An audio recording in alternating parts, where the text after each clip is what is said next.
தேவனுடைய வார்த்தையை அப்படி பார்க்கணுமா, அப்படி கேட்கணுமா, அப்படி அவசியம் இருக்கா அப்படின்னு சொன்னா, வேதத்தின் மேல் பிரியமா இருந்து இரவும் பகலும் தியானிக்கிற மனுஷன் அவன் பாக்கியவானா, அவன் நீர்க்காலில் ஓரமாய் நடப்பட்ட மரத்தை போல செழிப்பாக இருப்பான் அப்படின்னு சங்கீதம் 1ஆவது அதிகாரத்தில் எழுதப்பட்டிருக்குது. அதான் நான் ஒரு மண்ணுங்க, நான் ஒரு வேஸ்ட்டுங்க, நான் ஒரு ஆகாதவங்க, அப்படியே இந்த கிறிஸ்துவ வாழ்க்கை போயிருச்சு பாருங்க. நீங்க ஆகாதவன் இல்லை, ஆகாது என்று தள்ளின கல் தலைக்கு மூளைக்கல்லாயிற்று என்று பார்க்கிறோம். நீங்க ஆகாதவர்கள் அல்ல, நீங்க ஒரு மண்ணு கிடையாது, ஒரு பொண்ணு, தேவனுக்கு பெண்ணு. நீ மொத்தத்துல ஒரு பொண்ணு. ஹல்லேலூயா. நான் வெறும் பூச்சி, நீங்க பூச்சி கிடையாதுங்க, தேவனுக்கு சாட்சி. ஹல்லேலூயா. அப்ப தேவனுடைய பிள்ளைகள், நீங்க வெறுமையானவர்கள் கிடையாதுங்க.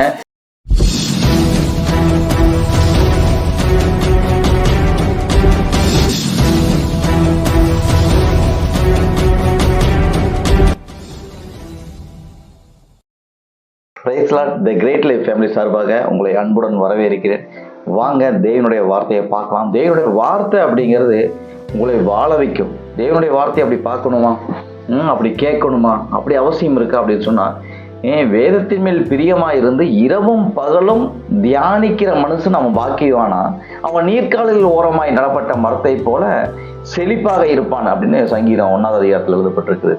அது நீர்க்காலில் ஓரமானா வாய்க்கால் ஓரமா எப்பொழுதுமே தண்ணி இருக்கக்கூடிய பசுமையான மரத்தை போல அவன் செழிப்பாக இருப்பான். எப்படி பொருளாதாரத்திலும் சரி, வாழ்க்கையின் சந்தோஷங்களிலும் சரி, எல்லா காரியங்களும் அவன் நல்லா இருப்பான் அப்படிங்கிறது வார்த்தையை சொல்லுது. இப்போ வார்த்தையை தியானிக்க படிக்கிறது இல்லை, அதை பற்றி பேச, அதை பற்றி யோசிக்க, சிந்திக்க. அதனால தேவனுடைய வார்த்தையை நம்ம கவனிக்க வேண்டியதும் கேட்க வேண்டியதும் நம்ம சிந்தனையில் போட வேண்டியதுமாக இருக்கிறது. ஹல்லேலூயா.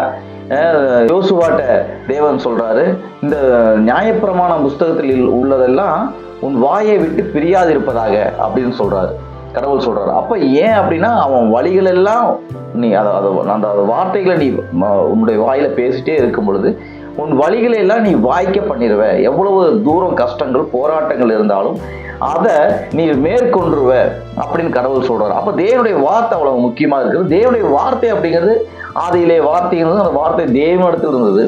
அப்புறம் அந்த வார்த்தையே தேவனாக இருந்தது இயேசு கிறிஸ்துவாக. ஹல்லேலூயா. அப்போ வார்த்தை முக்கியமா, தியானிப்பது முக்கியமா, கேட்பது முக்கியமா அப்படின்னு கேட்டா ரொம்ப முக்கியம். வார்த்தைகள் ஒவ்வொன்றினாலும் தான் வானமும் பூமியும் தேவன் சிருஷ்டித்தார். வானத்தையும் பூமியும் எப்படி சிருஷ்டித்தார்? வார்த்தையினால் சிருஷ்டித்தார். ஹல்லேலூயா. அப்போ தேவனுடைய வார்த்தை முக்கியம் பாருங்க. வாங்க தொடர்ந்து நம்ம தேவனுடைய வார்த்தையை தியானிப்போம். நல்ல ஆண்டவரே ஸ்தோத்திரம். இயேசுவின் நாமத்தில் ஜெபிக்கிறேன். அன்பு பிள்ளைகளுக்காக ஜெபிக்கிறேன். அப்பா, உம்முடைய வார்த்தைக்காக ஜெபிக்கிறேன். ஆண்டவரே, உம்முடைய வார்த்தை மக்களை ஆசீர்வதிக்கட்டும், உம்முடைய பிள்ளைகளை ஆசீர்வதிக்கட்டும். அப்பா, உண்மை கொஞ்சம் அறிந்திருக்கலாம், நிறைய அறிந்திருக்கலாம். எப்படியாக இருந்தாலும் தேவனாகிய கடவுள் கர்த்தர் அப்பா அவர்கள் வாழ்க்கையிலே இருதயத்திலே சென்று அப்பா விதையாகிய வார்த்தை செயல்படட்டும். அதை நான் ஆசீர்வதிக்கிறேன், பிள்ளைகளை ஆசீர்வதிக்கிறேன். வாழ்க்கையில அப்பா அறியாததை அறிந்து கொள்ளட்டும், தெரியாததை தெரிந்து கொள்ளட்டும். சத்தியத்தை அறிவீர்கள், சத்தியம் உங்களை விடுதலையாக்கும் என்ற வசனத்தின்படி உங்களுடைய பிள்ளைகள் எப்படிப்பட்ட சூழ்நிலையில் இருந்தாலும் வார்த்தை போய் அவர்களை மேன்மைப்படுத்தட்டும், ஆசீர்வதிக்கட்டும். இயேசுவின் நாமத்தில் ஜெபிக்கிறேன் நல்ல பிதாவே, ஆமென். வாங்க தொடர்ந்து நம்ம தேவனுடைய வார்த்தையை பார்க்கலாம். கடவுள் பாருங்க, நம்மளை ராஜாக்களும் ஆசாரியர்களாம தெரிஞ்சு வச்சிருக்கிறாராம். அதாவது சிறியவனை ஒரு பலத்த ஜாதி ஆக்குகிறார். சிறியவனை புழுதியிலிருந்து எடுத்து சிறியவனை ராஜாக்களோடும் சிறியவனை ஆசாரியர்களோடும் அமரச் செய்கிறார். ஹல்லேலூயா. இல்லைங்க, நான் ஒரு மண்ணுங்க, நான் ஒரு வேஸ்ட்டுங்க, நான் ஒரு ஆகாதவங்க, அப்படியே இந்த கிறிஸ்துவ வாழ்க்கை போயிருச்சு பாருங்க. நீங்க ஆகாதவன் இல்லை, ஆகாது என்று தள்ளின கல் தலைக்கு மூளைக்கல்லாயிற்று என்று பார்க்கிறோம். நீங்க ஆகாதவர்கள் அல்ல, நீங்க ஆகாதவர்கள் அல்ல. நீங்க நீங்க தேவனின் பிள்ளை, தேவனின் சாயலில் படைக்கப்பட்ட நீங்கள் ஒரு தேவனை போல இருக்கிறீர்கள். இயேசு சொல்றாரு, நான் செய்த கிரியைகளையும் செய்வான், என்னை விசுவாசிக்கிறவன் நான் செய்யறதையும் செய்வான், நான் செய்வதை காட்டிலும் அதிகமாக செய்வான் என்று இயேசு சொல்றாருங்க. அப்போ மனிதர்கள்னா யாருன்னு தெரிஞ்சுக்குங்க. மனிதர்கள் படைக்கப்பட்ட நிலைமையிலே இருப்பவன் அல்ல. கடவுளால் ஆசீர்வதிக்கப்பட்ட மனிதர்கள் எல்லாருமே ஒரு திறமை உள்ளவர்கள். அநேகர் இப்ப பாருங்க, அந்த பிளைட் எல்லாம் பறக்குமா அப்படின்னு சொல்லி சகோதரர்கள் அவங்க ஃப்ளைட்டை பறக்க வைக்கும் பொழுது, ஃப்ளைட்டை பிடிச்சாங்கல்ல, அவங்க எவ்வளவு அவமானங்கள் பட்டிருப்பாங்க, எவ்வளோ அசிங்கப்பட்டிருப்பாங்க. அதை எப்படி பறக்க முடியும்? கொஞ்சம் அந்த நேரத்தை கொஞ்சம் யோசிச்சு பாருங்க. தாமஸ் ஆல்வா எடிசன் கரண்ட்டை கண்டுபிடிக்கும் பொழுது கொஞ்சம் யோசிச்சு பாருங்க. அப்போ மனிதர்கள் படைக்கப்பட்ட நிலைமையிலே கிடையாதுங்க. மனிதர்களுக்கு அசாத்தியமான திறமைகளை தேவன் கொடுத்திருக்கிறார். இன்னைக்கு பாருங்க, கரண்டா இருக்கட்டும், மின்சாரமா இருக்கட்டும், இல்ல விமானமா இருக்கட்டும், நீ என்ன சொல்ல முடியும்? எல்லா டெக்னாலஜியும் அதிகமாக வளர்ந்துருக்குது. அது மனிதர்கள் நல்ல முறையில பயன்படுத்திக்கணும்னு சொல்லி அப்படிலாம் வளர்ந்துருக்குது. அப்போ மனிதனின் சக்தி எப்படி இருக்கு பாருங்க. அப்போ மனிதனின் சக்தி இப்படி இருக்குன்னு சொன்னா, அந்த மனிதனின் சக்தி இப்படி இருக்குன்னு சொன்னா, அந்த மனிதன் யாரால உருவாக்கப்பட்டானோ அந்த சிருஷ்டிகரோட சேரும் பொழுது அவனுடைய வாழ்க்கை எப்படி இருக்கும் பாருங்க. அதுதான் தேவனாகிய கர்த்தர். அவரோடு இணைந்திருக்கும் பொழுது இன்னும் அதிகமான ஒரு பிரோஜனமான பாத்திரமாக அந்த மனிதன் மாறுவான். ஆமென்.